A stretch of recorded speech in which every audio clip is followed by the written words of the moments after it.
Bismillahirrahmanirrahim. Assalamualaikum warahmatullahi wabarakatuh.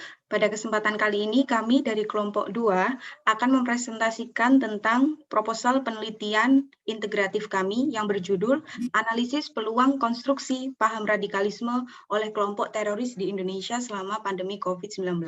Adapun anggota kelompok kami ialah saya, Narindra Krisna, kemudian ada Aulia Junita, ada Farihah, ada Fitri Ainun, ada Roro Hatmanti, kemudian ada Sarah Fauza. Latar belakang dari penelitian kami ialah terkait dengan maraknya kasus aksi terorisme dan juga sebaran paham radikalisme yang ada di Indonesia meskipun dalam situasi dan kondisi pandemik sekalipun. Salah satu contoh yang kami jelaskan di sini adalah pada tahun 2020 yang lalu ketika masyarakat Sigi diserang oleh kelompok Mujahid Indonesia Timur pimpinan Ali Kalora. Dan dalam latar belakang masalah kami pada dasarnya kami menjelaskan serentetan peristiwa yang terjadi yang kami jadikan latar belakang masalah dari proposal penelitian ini hingga pada akhirnya sampai pada rumusan masalah kami, yakni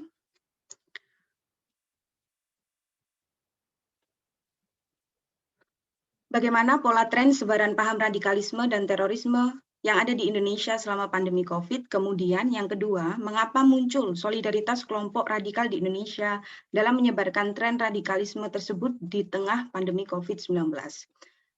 Tujuan daripada penelitian kami ialah yang pertama untuk mengetahui bagaimana pola tren sebaran paham radikalisme dan terorisme di Indonesia, serta yang kedua, untuk mengetahui alasan munculnya solidaritas kelompok radikal di Indonesia dalam menyebarkan tren radikalisme tersebut, bahkan di tengah situasi pandemi COVID-19. Selanjutnya, untuk manfaat penelitian akan dijelaskan oleh Sarah. Oke, selanjutnya manfaat penelitian. Yang pertama, manfaat bagi akademis dari penelitian ini yaitu penelitian dapat berkontribusi dalam perkembangan ilmu hubungan internasional, khususnya yang berkaitan mengenai topik isu keamanan regional selama pandemi COVID-19 ini berlangsung. Yang kedua, bagi manfaat praktis, poin A, regulasi oleh pemerintah Indonesia agar memberikan perhatian lebih terhadap sebaran gerakan teroris selama pandemi berlangsung. Yang poin B, Asia Tenggara sebagai sebuah wilayah regional yang diharapkan mampu memperkuat kerjasama regional dalam hal keamanan khususnya untuk memberantas gerakan teroris beserta paham radikalnya. Yang terakhir yaitu religius, manfaat religi dari penelitian ini dapat memberikan pahaman yang tidak sesuai ajaran agama yang seharusnya tidak dilakukan dan hal tersebut merupakan gerakan teroris yang dikonstruksi dengan tujuan yang tidak sama dengan tujuan Islam itu sendiri. Kajian terdahulu digunakan untuk sebagai referensi dan juga pembeda bagi penelitian terdahulu. Yang pertama, penelitian dilakukan oleh Sam Mullins dengan judul Assessing the Impact of the COVID-19 Pandemic on Terrorists and Counter-Terrorists, di mana pada dasarnya menjelaskan tentang bagaimana pandemi COVID-19 telah berdampak besar pada dunia dengan konsekuensi sosial, politik, dan ekonomi yang luas. Pada penelitian kedua berjudul Key Question for Counter-Terrorists Post COVID-19 ditulis oleh Ravello, di mana mengidentifikasi dan menilai resiko keamanan penting seputar COVID-19 mengingat dampak sosial, ekonomi, dan geopolitik yang luas. Yang ketiga, penelitian berjudul The COVID Pandemic and Opportunity for Terrorist Group yang ditulis oleh Abdul Basit menguraikan peluang dan potensi implikasi yang diciptakan COVID-19 bagi kelompok teroris. Dan masih ada beberapa penelitian lainnya. Lalu berlanjut pada sistematika penelitian yang pada bab pertama pendahuluan. Pada bab pendahuluan ini merupakan bagian pembuka dalam penelitian ini. Pada bab 1 berisi tentang gambaran mengenai permasalahan yang akan diangkat oleh peneliti. Pada bab 2 kajian teoretik. Pada bab ini tersusun teori dan konsep yang akan digunakan oleh peneliti. Landasan teoretik digunakan untuk menjawab rumusan masalah yang sesuai dengan fakta yang ada di lapangan. Untuk bab 3, metode penelitian, berisi metode yang ditempuh peneliti dalam melakukan penelitian. Metode penelitian akan membantu peneliti untuk mengarahkan dan menunjukkan instrumen penelitian harus ditempuh. Pada bab 4, isi merupakan bagian inti atau penyajian data temuan. Pada bab ini, peneliti memposisikan teori sebagai alat dalam menafsirkan data yang ditemukan. Peneliti menggunakan metode teorisasi indukatif dengan model blank teori dan data fokus. Pada bab 5 atau penutup, bagian ini berisi kesimpulan dari data-data yang telah dianalisis serta saran dari terkait penelitian ini. Kesimpulan yang ditarik adalah hasil analisis studi kasus yang menggunakan teori sebagai pedoman dengan meneliti interaksi antar determinan-determinan dalam pembuatan keputusan luar negeri menurut teori yang digunakan. Pada bab 2, kajian teoretik akan dijelaskan oleh Saudari Ayu. Oke, di bab 2, kajian teoretik, yang pertama adalah teori konstruktivisme. Jadi pemikiran kunci dari konstruktivisme ini adalah dunia sosial termasuk hubungan internasional merupakan hasil konstruksi manusia berangkat dari pemikiran konstruktivisme. Inilah peneliti akan mengkaji fenomena gerakan terorisme di Indonesia yang masih eksis meskipun di masa pandemi COVID-19 ini. Apa yang mengkonstruksi atau melatar belakangi tindak kriminal tersebut, serta bagaimana pola konstruksi narasi sosial yang mereka bangun sebagai ajang teror kepada masyarakat awam, khususnya di Indonesia. Selanjutnya yang kedua yaitu teori asabia. Jadi asabia adalah perasaan satu kelompok atau solidaritas sosial yang timbul secara alamiah dalam kehidupan manusia karena adanya pertalian darah atau pertalian perkauman. Perasaan cinta kasih tersebut menimbulkan perasaan senasib, sepenanggungan, rasa saling setia, rasa saling membutuhkan, terlebih pada saat menghadapi musibah atau ancaman musuh. Atau untuk mencapai tujuan tertentu, asabia di sini diartikan oleh Ibnu Khaldun sebagai solidaritas sosial. Menurut Ibnu Khaldun, solidaritas sosial atau rasa golongan yang dihubungkan oleh pertalian darah atau pertalian lain yang mempunyai arti dan tujuan yang sama. Hal ini disebabkan karena pertalian darah mempunyai kekuatan mengikat pada kebanyakan manusia, yang membuat mereka ikut merasakan tiap kesakitan yang menimpanya. Selanjutnya, metode penelitian akan dilanjutkan oleh Saudara Aul. Oke, bab 3 yaitu metode penelitian. Yang pertama, jenis dan pendekatan penelitian. Tipe pendekatan yang akan diaplikasikan dalam penelitian kali ini yaitu pendekatan integratif atau Islamic integratif, di mana terdapat prosedur untuk pemasukan metodologi keislaman yang berfokus pada ajaran tauhid. Yang mana pendekatan integratif Islam menurut Fatih Hasan Malkawi ialah pendekatan yang menekankan pemanfaatan persepsi indrawi, akal, pemeriksaan, refleksi, dan kontemplasi dalam mencari pola dan hukum yang mengatur peristiwa dan menjelaskan fenomena alam, sosial, dan sejarah. Kemudian, secara sederhana, pendekatan integratif Islam ini berusaha untuk mengintegrasikan atau mendialogkan ilmu rasio empiris serta ilmu pengetahuan melalui wahyu dari Allah SWT. Kemudian,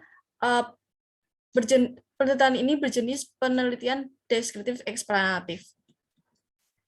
Selanjutnya, pada penelitian deskriptif eksplanatif ini, tidak sekedar menggambarkan terjadinya fenomena, tapi mencoba menjelaskan mengapa fenomena itu terjadi dan apa pengaruhnya.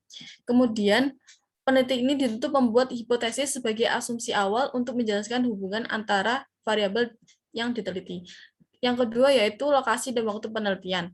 Oleh karena penelitian memanfaatkan studi dokumentasi, maka lokasi dan waktu penelitian bersifat fleksibel, artinya peneliti mengambil berbagai sumber yang tersedia baik melalui bacaan internet maupun sumber wahyu utama, Al-Quran dan hadis secara kondisional. Selanjutnya akan dijelaskan oleh Fitri. C. Tahapan penelitian. Yang pertama, pendekatan metodologi wahyu. Yang pertama, tahapan koleksi data, yakni tahapan di mana peneliti mulai mengumpulkan topik penelitian. Yang kedua, tahap verifikasi data, yakni tahapan di mana mulai melakukan pemeriksaan ulang terhadap sumber data wahyu yang telah terhimpun sebelumnya. Yang ketiga, tahapan interpretasi data, yakni tahapan di mana sumber data wahyu yang telah dihimpun dapat dianalisa dan ditafsirkan ke dalam bahasa ilmiah. Yang keempat, tahap relevantisasi, yakni tahapan di mana sumber data wahyu yang dikaji tidak berbicara dalam konteks masa kini. Yang kelima, tahapan penarikan kesimpulan, di mana peneliti berusaha untuk menarik kesimpulan atas pembahasan topik peneliti yang yakni tentang radikalisme agama. Kemudian pendekatan metodologi modern. Dalam penelitian ini, Peneliti berupaya untuk menganalisis fenomena sebaran paham radikalisme selama pandemi dalam perspektif teori konstruktivisme. Teori menjadi tools analisis dan landasan penyusun hipotesa awal. Adapun tahapan pendekatan metodologi ini menggunakan desain penelitian, pengumpulan data lapangan, data reduksi, display data, analisis data, penarikan kesimpulan, verifikasi, dan pelaporan. Yang selanjutnya yaitu D, teknik pengumpulan data. Oleh karena peneliti menggunakan metode penelitian integratif Islam, maka teknik pengumpulan data yang dipakai ialah teknik library research atau studi dokumentasi dengan memanfaatkan sumber data wahyu dan modern yang bersifat primer maupun sekunder. Selanjutnya dijelaskan oleh Fariha. Selanjutnya yaitu teknik analisa data. Yang pertama, sumber wahyu. Teknik analisa data yang digunakan secara khusus untuk menganalisa sumber wahyu pada penelitian kali ini ialah melalui metode tafsir kontemporer. Maksud dari metode tafsir kontemporer ialah merujuk pada penafsiran ayat Al-Quran yang telah dilakukan oleh ulama-ulama kontemporer. Maqasid Syariah memiliki pengertian berupa suatu bidang kajian yang memiliki posisi sentral dalam ijtihad kaum muslimin di setiap masa. Adapun maksud syariah juga berusaha menampilkan sumber-sumber hukum wahyu yang tidak dapat ditemukan secara nakli Al-Quran dan hadis. Maka konsep maksud syariah diciptakan untuk mengetahui latar belakang atau landasan dasar suatu hukum dapat diturunkan. Pada intinya, apabila menelisik lebih jauh mengenai tafsir ayat Al-Quran yang seringkali dijadikan alibi oleh gerakan ekstremis untuk melancarkan aksi teror mereka, maka dapat diketahui bahwa terdapat spesifikasi perang yang dilakukan termasuk subjek yang disasar, alasan peperangan, dan senjata perang yang digunakan. Istilah jihad yang seharusnya dapat diaktualisasikan dalam kehidupan sehari-hari justru mendapat justifikasi makna yang menyimpang dengan melakukan perang atau aksi teror terhadap orang-orang kafir. Sebab perang yang diperintahkan oleh Allah berdasar pada tafsir ayat Al-Quran adalah kepada mereka yang terlebih dahulu melakukan penganiayaan terhadap umat Islam. Next, lanjut.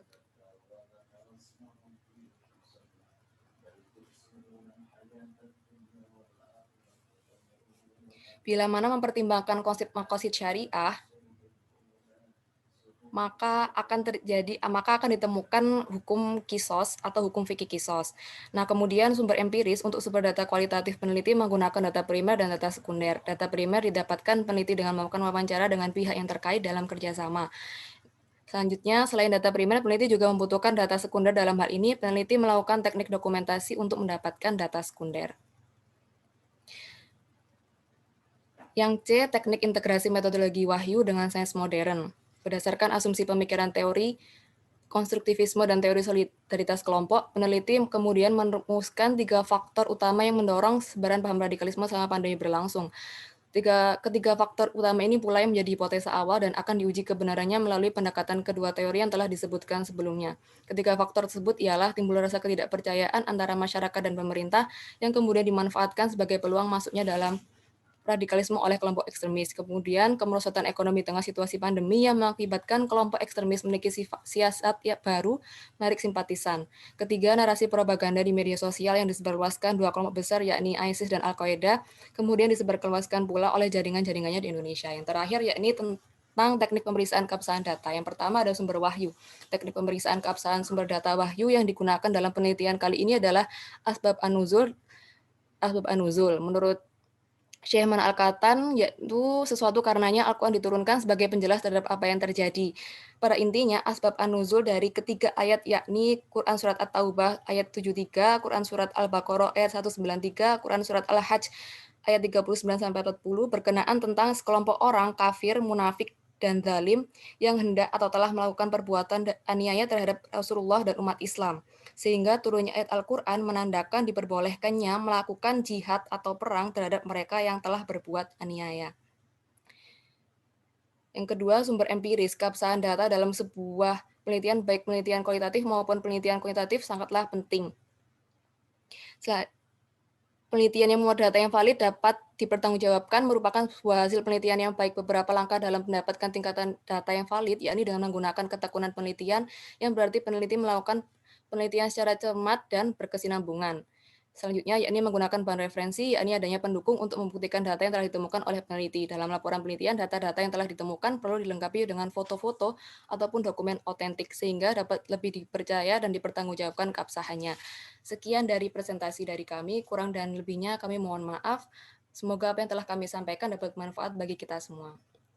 Demikian, wabillahi taufiq wal hidayah, walhidayah wal inayah. Wassalamualaikum warahmatullahi wabarakatuh.